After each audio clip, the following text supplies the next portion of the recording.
Well, long time no see.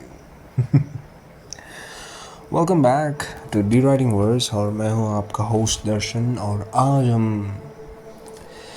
एक left out part पर deal करने वाले हैं। मतलब हाँ, पता है यार, बहुत अरसे हो गए मुझे वीडियो छोड़े बगैर, और ना ही मैं कोई वो क्या नाम थी उसका, हाँ, द ब्लैक बियर्ड के बाद मैं आपको दिखाई नहीं था। एंड वो रही बात जो मैं अमात्य राक्षस के बारे में वीडियो करने वाला था, वो काफ़ी इन्फॉर्मेशन नहीं मिली है, काफ़ी मेरी पर्सनल मामले में मैं उलझ चुका था, इसलिए I couldn't make it up on the screen. और इस बार I will assure you that you are going to enjoy this video. और ख़ास करके मुझे पता है कि जो भी इस वीडियो देख रहे हो, जहाँ पे मैंने पर्टिकुलरली तमन्ना ने मेंशन किया था कि यहाँ पे जैक द रिपर की आइडेंटिटी मतलब फेस रिवील आज होने वाला है, बिल्कुल सही सुने आप कि इस वीडियो में जैक द रिपर आखिरकार है कौन, वो कैसा पैदा हुआ, वो लंदन का है या नहीं, या फिर उसकी आखिरकार मोटिव क्या थी, वो क्यों ऐसा था। एंड रही बात उसकी कंफर्मेशन भी कि वही जैक द रिपर है, कि सारी चीज़ें मैं आपको इन डिटेल्ड इस वीडियो में मैं सुनाने वाला हूँ। सो इससे पहले कि मैं अपनी कहानी शुरू करूँ, कि मेरी छोटी सी गुजारिश है कि आप नीचे जो सब्सक्राइब बटन दिख रहा है वहाँ पे जाके सब्सक्राइब बटन को दबा दो एंड देन बेल आइकॉन को एनेबल कर दो, ताकि मेरी नेक्स्ट वीडियोस जब भी आएगी तो उसका नोटिफिकेशन आपकी नोटिफिकेशन बार में दिख जाए कि the the writing words has been posted a new video and you might get the toe-to-toe update and you can keep toe-to-toe with my videos and with my content. And चलो, अब काफ़ी बातें चीज़ें हो गई है तो फिर अब कहानी में डूबता है। Let me give a walk through जो कैनोनिकल 5, जो वाइट चैपल मर्डर्स की 11 मर्डर्स में 5 मर्डर्स हमारी लेजेंडरी जैक द रिपर की कंट्रीब्यूशन थी। तो फिर वो 5 मर्डर्स मैं आप बताने वाला हूँ। मैरी एंड निकोलस, जिनकी बॉडी मिली थी अगस्त 31, 1888 पे। नेक्स्ट एनी चैपमैन, जिनकी बॉडी मिली थी सितंबर 8, 1888। और रही बात थर्ड एंड फोर्थ बॉडीज एक ही दिन में मिले थे, सितंबर 30, 1888। और रही बात नेक्स्ट बॉडी जो मिली थी, वो आखिरी बॉडी थी मेरी जेन खेली, जिनकी बॉडी मिली थी नवंबर 9, 1888 पे, जो फाइनल बॉडी मिली थी। चलो फिर अभी इतनी मैंने बता दिया कि कब कितनी डेट पे ये बॉडीज़ मिले थे, तो फिर मैं इस कहानी को पहले शुरू से शुरू करता हूँ कि द वाइट चैपल मर्डर्स, जो ये मर्डर्स हैं, जो कुल मिलाकर 11 मर्डर्स थे, और ख़ास करके जितने भी लोग इसमें मर चुके हैं वो एक फीमेल प्रोस्टिट्यूट हुआ करते थे। And this is a main point, एक ही पैटर्न है, एक ही प्रोफेशनलिज्म, जो लोग हैं प्रोस्टिट्यूट्स, उन्हीं को वो मारते थे। और वाइट चैपल मर्डर्स में सिर्फ कैनोनिकल 5 जो है उन्हीं की पैटर्न सेम है। अभी क्यों ये जैक द रिपर ही क्यों, जब 11 मर्डर्स हो चुके हैं तो फिर बाकी का 6 मर्डर्स अलग है, एंड जो नेक्स्ट 5 मर्डर्स जिस ये जैक द रिपर ही क्यों ज़्यादा हाईलाइट होता है। और ये हद तक कि पैटर्न जब 5 मर्डर्स की सेम हो, आइडेंटिकल हो, तो फिर बाकी के 6 मर्डर्स को भी जैक द रिपर को अकाउंटेबल क्यों ठहराता है।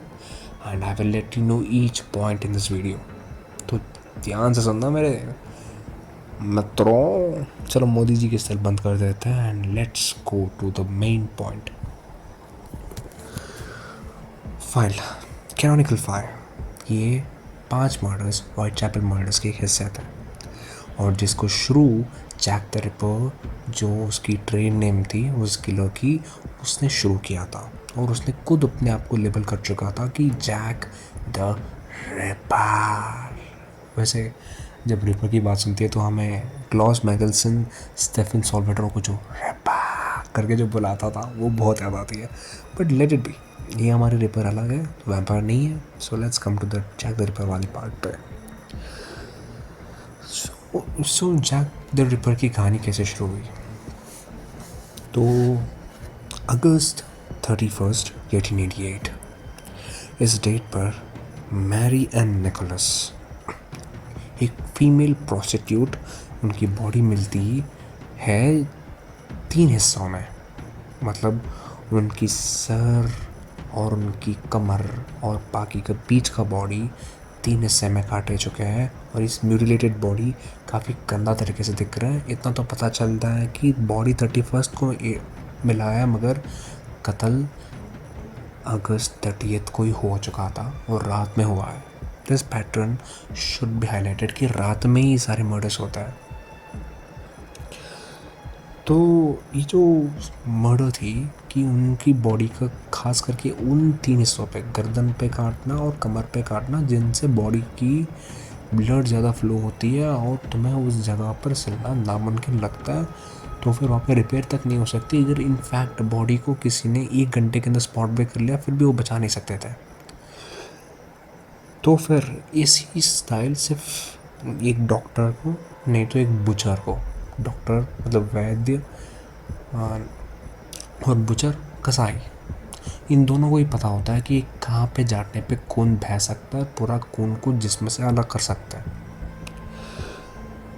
बट इस पूरे कहानी में जब बॉडी मिली थी, मगर उस वक्त पे कौन देता, बिकॉज 1888 के ज़माने में ना सीसीटीवी थी ना कोई लाइव प्रूफ है, मगर वो बस एक अजम्पशन के तौर पर किसी को सस्पेक्ट ठहरा सकते थे। अगर वहीं पर रहने वाले लोकल्स को ये पूछ के कि उस दिन आपकी दुकान में कौन कौन आए थे, उनका नाम याद रहे तो, और तुम लोग को पता है कि 1000 लोग दुकान पे आते जाते रहते हैं, जब मर्डर रात को हुई है तो फिर रात में कौन कौन आए थे उनका नाम है याद है, कोई आसपास की होटल्स में, कोई लेजर में इनके नाम एनरोल्ड है? बिल्कुल भी नहीं।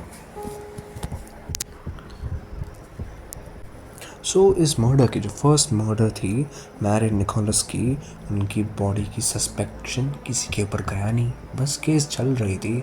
और तुम्हें तो पता है कि पुलिस वाले काफ़ी आलसी होते हैं, जब उनकी प्रॉपर सेट ये नहीं मिलता, प्रूफ नहीं मिलता, और एक गैप मिल जाती है कि कोई नेक्स्ट मर्डर्स नहीं मिलता है, पैटर्न काफ़ी पहली बार वो पैटर्न देख रहे हो, तो फिर उनको कोई भी पुराने सारी इन्वेस्टिगेशन करते हैं, कोई भी ऐसी रिपर हो या फिर कोई भी ऐसी मर्डरर हो, कोई डिकॉयत हो, जिनके पैटर्न बिल्कुल भी नहीं मिलता है, तो फिर वो अपने आप पे इस केस में काफ़ी हल्के में ले रहे थे बिगिनिंग में, मगर सेकेंड बॉडी मिलने तक वो ज़्यादा दूर नहीं था। अगस्त के बाद जो आने वाली नेक्स्ट मंथ 8 पर, सितंबर 8, 1888, एनी चैपलर की बॉडी मिली थी। उस वक्त पर पुलिस वालों को इस केस को सीरियसली लेना पड़ा था कि the pattern was same. Annie Chapman की बॉडी जो फाउंड हुई थी सितंबर 8, 1888, जिसका कत्ल हो चुकी थी सितंबर 7, 1888 पे, और इस पर भी कोई सस्पेक्शन नहीं था, मगर एक ट्विस्ट मिली थी कहानी में। वो थी डॉक्टर टम्बल्टी। फाइन, ये इंसान तो मैं अपनी पुरानी वीडियो में बता चुका हूँ। डॉक्टर टम्बल्टी एक न्यूयॉर्क से आया हुआ एक स्टूडेंट, यहाँ पे अपनी डिग्री ख़त्म करने आए थे, मतलब कोई स्टडी पर्पज़ के लिए वो क्या रुके थे। वो उसकी रिसर्च के तौर पर उनकी लैबोरेटरीज़ के कुछ ही कोने में 2 फीमेल्स की यूटेरस की ऑर्गन्स मिलते हैं, मगर वो 2 यूटेरस ऑर्गन्स जो काफ़ी कंटेमिनेटेड थे, वो उन डेड बॉडीज़ के बिल्कुल भी थे नहीं। इतना तो मैं तय से कह सकता हूँ कि अभी मर्डर सिर्फ 2 लोगों का नहीं, 4 लोगों का हो चुका है, मगर मिला बॉडी 2 लोगों का है। और यूटेरस इन बॉडी का तो बिल्कुल भी नहीं है, क्योंकि इन डेड बॉडियों में यूटेरस अभी भी है। और ख़ास करके एक प्रोस्टिट्यूट की यूटेरस कोई क्यों लग रहा है एक्सपेरिमेंट के तौर पर। अब थर्ड सस्पेक्ट, ये जो है थर्ड सस्पेक्ट, एक साइंटिस्ट, द डॉक्टर टम्बल्टी। इसी को पुलिस वाले को क्या है, अब इसी को ठहरा दिया कि यही जैक द रिपर है करके। तो जैक द रिपर की लेबल लगाते हुए डॉक्टर टम्बल्टी को उन्होंने अरेस्ट कर लिया, कि क्योंकि डॉक्टर टम्बल्टी एक वाइट चैपल डिस्ट्रिक्ट में ही रहता है, और वाइट चैपल मर्डर्स की जो कैनोनिकल 5 का जो सेकेंड मर्डर है, इसकी वक्त पे ही 2 यूटेरस इनकी इसमें लोकेटेड हो चुके थे, और पुलिस वालों ने ये कम्प्लीटली सील कर दिया इस बात को कि यूटेरस उन फीमेल्स का नहीं है, बट उन्होंने बस केस को कंक्लूड करना चाहते थे कि यही जैक द रिपर है करके। तब जब यही बात डॉक्टर टम्बलटी की पूरा ड्रामा 25 सितंबर तक चल रही थी, तब तो जैक द रिपर अपनी ट्रेड नेम को कोशिश करना पड़ेगा ना। अगर कोई और जैक द रिपर है अदर देन डॉक्टर टम्बलटी, तो फिर उसको सामने आना पड़ेगा कि मैं हूँ नहीं हूँ ये बात कहने के लिए। इसलिए कि डॉक्टर टम्बलटी को जब वो 25 को universally Jack the Ripper the one who brutally murder 2 prostitutes ये बात कहने पे डिक्लेरेशन देने वाले थे, तब उनको एक लेटर आती है। कब? 30th को वो डॉक्टर टम्बलटी को कोर्ट में पेश करने वाले थे, मतलब in front of the royal highness, मगर 29 सितंबर को उनको एक मिलती है, मतलब जिनको अभी पेश करने वाले थे उससे पहले दिन उनको लेटर मिलती है, जिस लेटर में 28 सितंबर जिस दिन पे वो लेटर लिख रहे थे वो लेटर की ये मिलती है, लेटर मिलती है, और इसको लिखने वाला खुद जैक द रिपर है जो बाहर है और डॉक्टर टम्बलटी अंदर है, और इस बात को पुलिस वालों को काफ़ी बेफल्ट मतलब कंफ्यूज कर देता है। अब आखिरकार बाहर जो घूम रहा है वो कौन है, और डॉक्टर टम्बलटी की लैबोरेटरीज में जो 2 यूटरस मिल रहे हैं, तो ये नहीं है पर वाइट चैपल मर्डर्स के कोई ताल्लुका डॉक्टर टम्बलटी से नहीं है। ये वो कन्फर्मली नहीं कह सकते थे because they got proof in his laboratory, but he was not Jack the Ripper for sure. So well, fair and square अब इनको रिलीज़ नहीं कर रहे थे बिकॉज वो कुछ भी मूव कर सकते हैं कि इतने दिन एक इस शख्स को गिरफ्तार में रखा और उसको नहीं छोड़ा और उसको जैक द रिपर नहीं है करके साबित हुई, तो फिर कोर्ट में खुद पुलिस डिपार्टमेंट की बेइज्जती हो सकती थी, इसीलिए उन्होंने उसको रखा। मगर वही सबसे बड़ी भूल थी। उन लेटर को अभी तक मैं क्यों नहीं पढ़ा आपके सामने, मैं आपको पढ़ूंगा, बिल्कुल पढ़ूंगा, बेशक पढ़ूंगा, मगर उससे पहले जैक द रिपर की तीसरी और चौथे तोहफे के बारे में बात कर ले। 29 सितंबर को इन नमूनों को जब ये लेटर मिली थी और इन्होंने सुना नहीं, तो फिर जैक द रिपर अपनी चाल चलने लगा। 30 सितंबर को जैक द रिपर ने 2 तोहफे बेचे थे, वैसे बेचे नहीं थे, रखे थे लंदन की वाइट चैपल डिस्ट्रिक्ट के वही सड़कों पे 2 प्रोस्टिट्यूट्स की डेड बॉडी, एलिजाबेथ स्ट्रैन और कैथरीन की। काफ़ी लजीज चोर है ना, मतलब काफ़ी लजीज कातिल है। इसने 2 मर्डर्स किए, मगर 2 मर्डर्स की पहली बॉडी को बहुत अच्छे से 3 हिस्सों में काट दिया और दूसरी बॉडी उससे सिर्फ और सिर्फ 500 मीटर्स रेडियस पे स्पॉट हुई थी, और इस कैथरीन की बॉडी पे शायद उसको कुछ इंटरफेरेंस आई थी जहाँ पे उसने सर की जो लोकेशन थी वो ठीक से काटा था, मगर कमर पे ऊपर सिर्फ घाव थी वो काट नहीं पाया था। मगर अफसोस इस बात की थी कि कैथरीन बच नहीं पाई थी। Catherine was dead because bodies located हुए थे 30 सितंबर को, और बॉडी की इंटरफेरेंस आई थी, और जिसने भी देखा उसने 29 सितंबर की रात को क्यों इन्फॉर्म नहीं किया, इसके बारे में मैं बात करूँगा। मगर इस बार पुलिस वालों को ये पता चल चुका था कि ये जो चाल चल रहा है ना, ये आसान नहीं होने वाला है, क्योंकि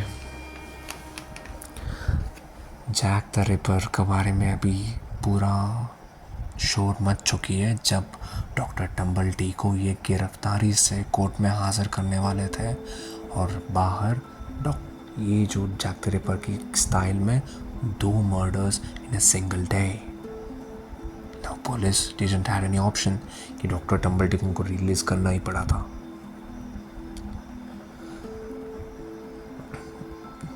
जैसे कि तुम लोग स्क्रीन में देख रहे हो कि finding the mutilated body in Mitre Square, बिल्कुल जिस पे आप देख रहे हो कि सिर्फ एक बॉडी उसी से इंस्पायर्ड है जो उस ज़माने की न्यूज़पेपर जो एलिजाबेथ स्टैंड, जिसकी बॉडी के आप देख सकते हो कि कमर के हिस्से पे भी ब्लड फ्लो हो रहा है और सर के मतलब गर्दन के हिस्से भी ब्लड फ्लो हो रहा है एंड लैम्प की मदद से वो उस बॉडी को स्पॉट कर रहा है। मतलब सुबह के तकरीबन 4 से 5 बजे को उनकी बॉडी स्पॉट हुई थी। अभी ये डॉक्टर टम्बलटी को एक सस्पेक्ट के रूप में ही रखे थे, but he is not crystal clear in the eyes of police. और अब उनको अपनी तरीका बदलना ज़रूरी था। इस तौर पर उन्होंने जैक द रिपर ने जो लेटर भेजा था उसके लेटर को उन्होंने पब्लिकली रिलीज़ किया।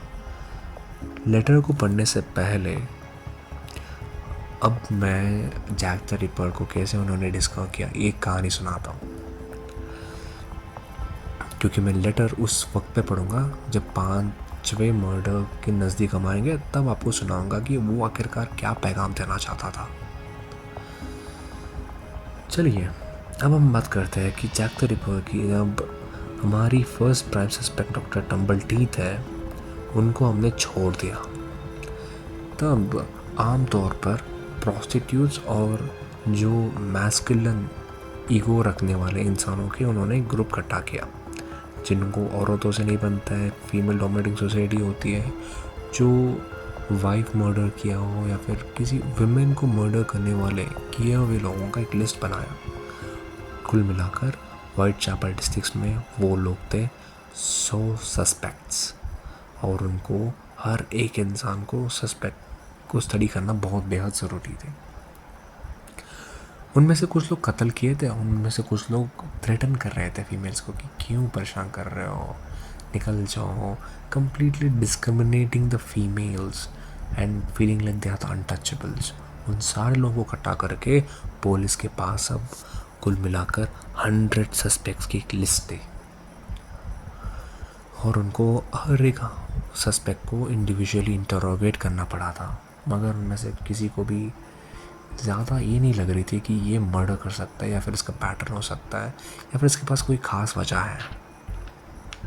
इतना तो श्योर है कि अगर उनके पास कोई पर्सनल वजह होती, वो भी इन मर्डर्स करने के पीछे, तो फिर वो डेफिनेटली उन्हीं लोगों को टारगेट करता। मगर ये एक कम्युनिटी, प्रोस्टिट्यूट्स की कम्युनिटी को वो टारगेट कर रहा है।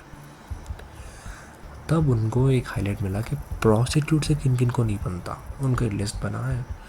तब उन्होंने एक काफ़ी लिस्ट में एक इंसान की जो एक्टिविटी थी उसको बहुत अनकॉमन लगा। अब उसके इंसान के बारे में काफ़ी स्टडी करना बेहद ज़रूरी थी।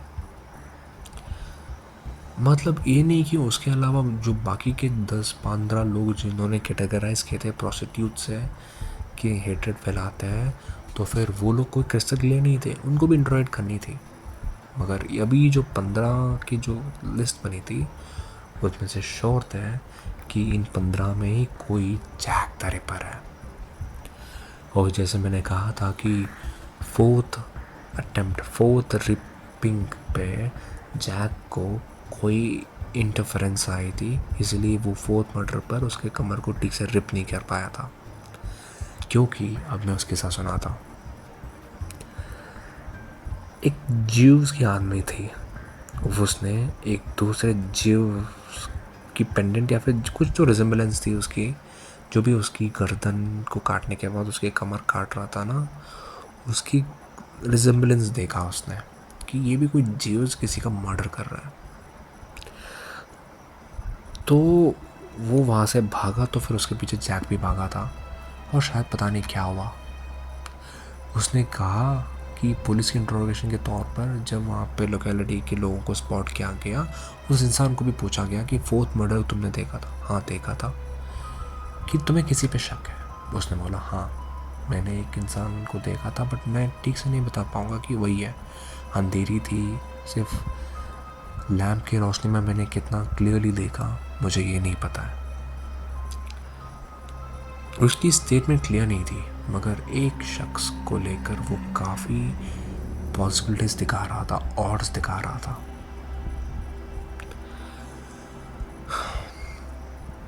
तब इसको कंफर्मेशंस को लेने के लिए पुलिस को पता चल गया कि अभी सिर्फ एविडेंस या फिर जो भी आई विटनेस की कंफर्मेशन नहीं है, then it is necessary to alert the public कि फिफ्थ मर्डर कभी भी हो सकता है, क्योंकि हमने सस्पेक्ट्स को इंटरोगेट कर रहे हैं, किसी को गिरफ्तार नहीं कर सकते, बस इंटरोगेट कर सकते हैं and we have to leave and the murderer might among them who is roaming between the public.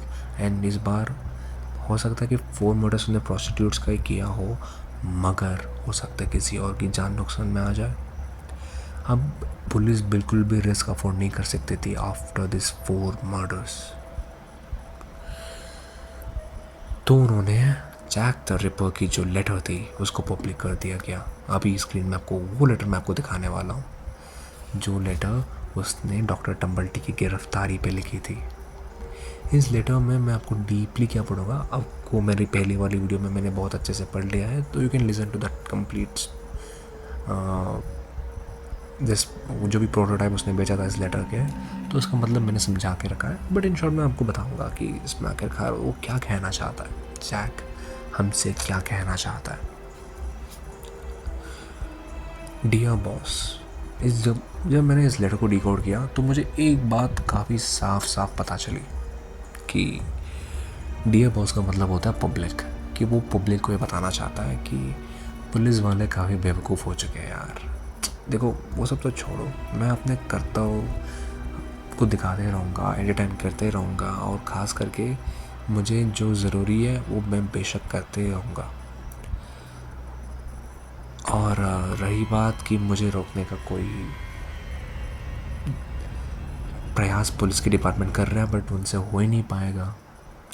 और ख़ास करके मैंने ये रेड लेटर में, रेड इंक में इसलिए लिखा है कि ताकि मैं आपको ये एश्योरेंस में ये दिखा सकता हूँ कि आने वाले मेरी काम और अच्छे से जाएगी जितनी आपकी कंसंट्रेशन मेरी एक्शंस पे रहेगी। और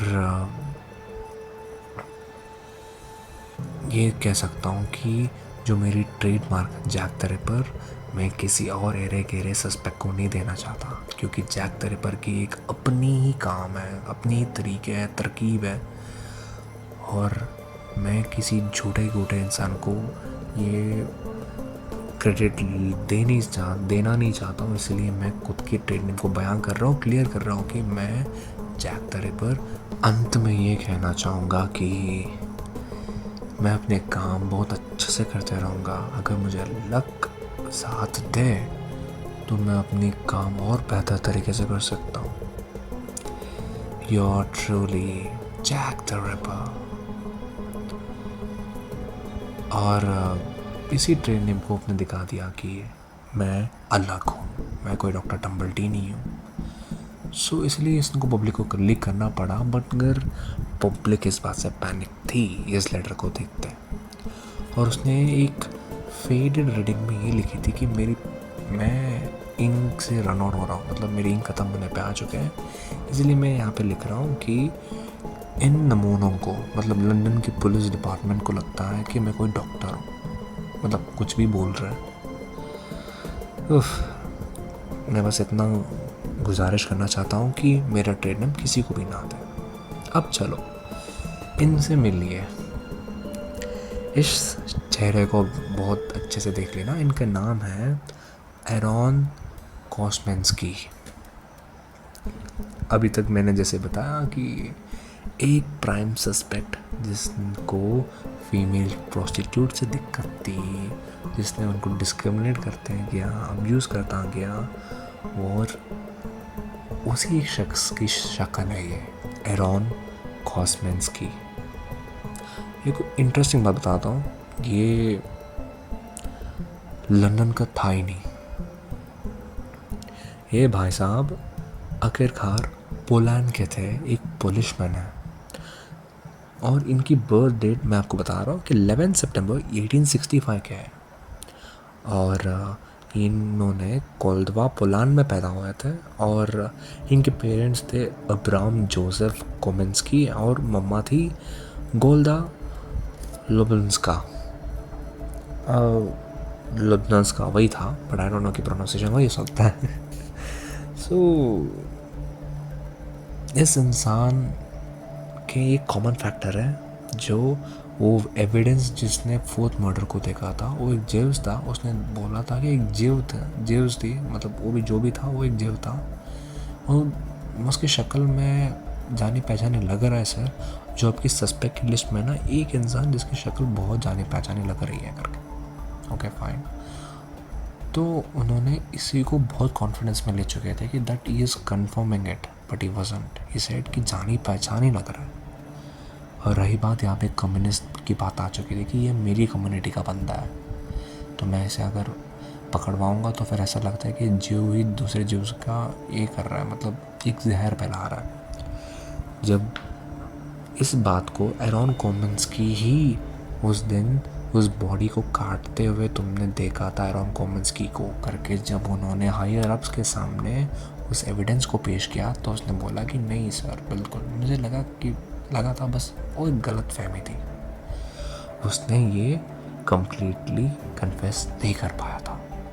तो according to the police this man is completely crystal clear कि एरॉन कोमिंस्की मतलब कॉस्मिंस्की कंप्लीटली क्लियर्ड है। मगर उसने जो बोला था पुलिस डिपार्टमेंट वाले इतनी शौत है कि एरॉन कॉस्मिंस्की ही जैक द रिपर है करके, मगर उनको ये सब कलेक्ट करनी थी। मगर उनके पास ना कभी फॉरेंसिक थी, बिकॉज लंदन में फॉरेंसिक डिपार्टमेंट 1931 में आ चुकी थी। और उसके बाद उन्होंने एरॉन कॉस्मिंस्की को छोड़ना पड़ा। देन उसके बाद क्या हो गई थी कि नेक्स्ट फाइनल प्ले हमारी जैक द रिपर की हुई थी 30 सितंबर के बाद। पूरे एक महीने का उसने ब्रेक लिया और ठीक नवंबर 9, 1888 पर कैनोनिकल 5 की 5th मर्डर हो चुकी थी मेरी जैन केली की, एक फीमेल प्रोस्टिट्यूट जिसकी मर्डर बहुत गंदे तरीके से 3 हिस्से में इसके जिस्म को काटा गया था। And then here it is. इस बार उनको एरॉन कॉस्मिंस्की के ऊपर पूरा शक थी, मगर उनके पास एविडेंस नहीं थे। मगर एक टर्निंग पॉइंट आई थी 1894 में। इस भाई साहब ने एक थोड़ा सा गलती की थी कि इन्होंने एक मेंटल इलनेस पे, मतलब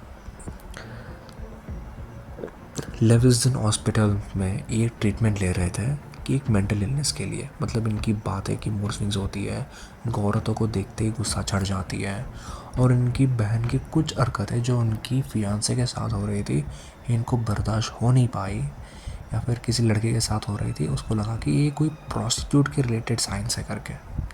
तो उन्होंने अपनी बहन को फिज़िकली थ्रेट करने की सोचे थे। तब उस बात को पुलिस ने रिकॉर्ड कर लिया कि 1894 में भाई साहब, मतलब हमारी जो एरॉन कॉस्मिंस्की है, उन्होंने अपनी बहन पर अब्यूज़ करने की कोशिश किए थे। और उन्होंने जो पुराने काफ़ी एविडेंस को कलेक्ट करके रखे थे, पुलिस डिपार्टमेंट वालों ने ऐसा ही उसको बहुत महफूज रखी थी। जब जैक द रिपर इतनी मशहूर हो चुका था यूरोप में, तो फिर इन भाई साहब को अपनी डेथ डे तक मॉनिटर करता गया। मतलब ये जैसे अपने लेविस्टन हॉस्पिटल में फाइनली एडमिट हो चुके थे because he is mentally unstable करके, the hospital staff used to treat him there. And finally Aaron Kosminski की मौत हो जाती है 24 मार्च 1919 पे, लेग गैंग्रीन होने पर। मतलब मेडिसिनल साइंटिफिक कह सकते हैं, नहीं तो किसी चीज़ की लगने पर उनकी पैर की गैंग्रीन होना शुरू हो चुकी थी, तो वो पे मर चुके थे। जब 1919 में मर चुके थे, उनकी सारे एविडेंस जो जैक द रिपर की ज़माने से पुलिस वालों ने महफूज रखी थी, बहुत सारे केस स्टडी करने वाले, बहुत सारे लोग इन केसेस पे स्टडी कर रहे थे। और फाइनली 1931 पे लंदन में फॉरेंसिक डिपार्टमेंट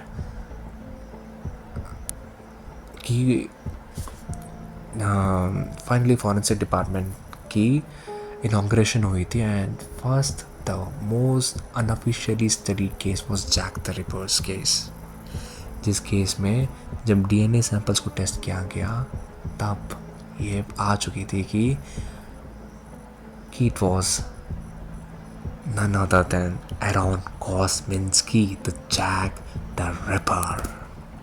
वो कैसे फिगर आउट हुआ है मैं भी आपको बताऊंगा, और ध्यान से सुनना the conclusion part of the story. Jack the Ripper की फिफ्थ विक्टिम मेरी जेन केली की मौत होने के बाद कुछ दिन के बाद एक डॉक्टर के वेश में एक इंसान एक होटल में रजिस्ट्री करता है। वो कहीं और पे नहीं, वाइट चैपल डिस्ट्रिक्ट में ही एक होटल में रजिस्ट्री करता है, मगर उसमें से कुछ और फील करता है।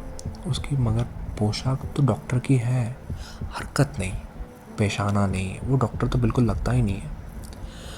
तो फिर पुलिस ने उस होटल मैनेजर ने फ़ौरन इस सस्पिशियस के रहने के वास्ते और मेरी जेनी केन के फाइनल मर्डर हुए के वास्ते जैक द रिपर की सस्पिक्शन इसके ऊपर आने पे उन्होंने कॉल किया था पुलिस को कि मेरे पे एक सस्पेक्ट है जो मुझे लगता है कि जैक द रिपर हो सकता है, because he is completely suspicious and he is not behaving like a doctor.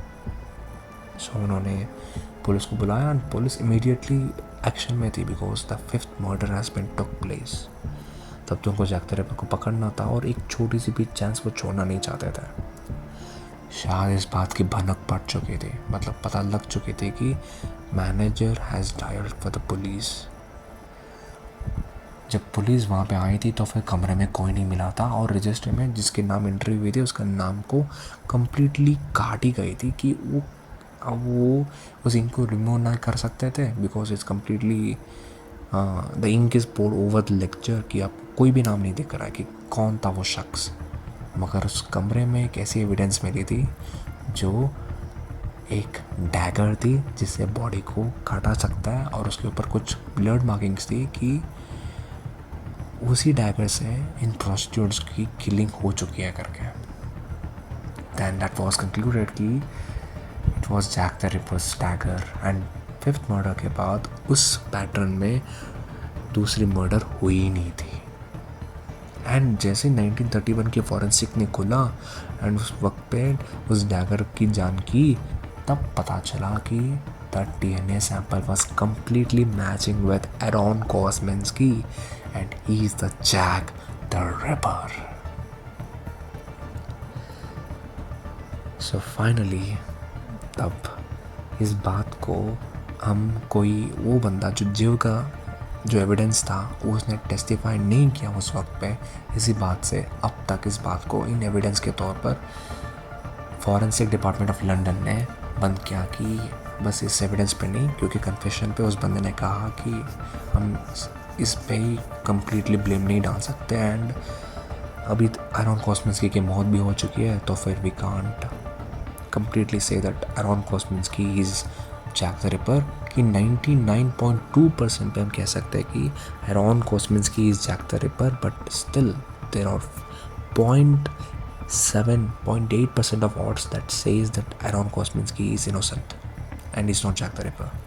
So इसीलिए अभी तक इस जैक द रिपर कहानी को अनआइडेंटिफाइड मर्डरर करके ही बुलाते हैं। सो फाइनली आई होप कि जैक द रिपर की कहानी की सबसे मिस्ट्री बात आपको मैंने बताया है, और मेरे ख्याल से Aaron Kosminski is 100% Jack the Ripper and I don't want to drag it up. एंड शायद ये अनआइडेंटिफाइड मर्डर रहे तो फिर वही सही। एंड सच्चाई आपके सामने है। सो अगली बारी बहुत जल्द आऊँगा तो मैं नहीं कहूँगा, I don't know when I will be back with my video. See you soon, तब तक।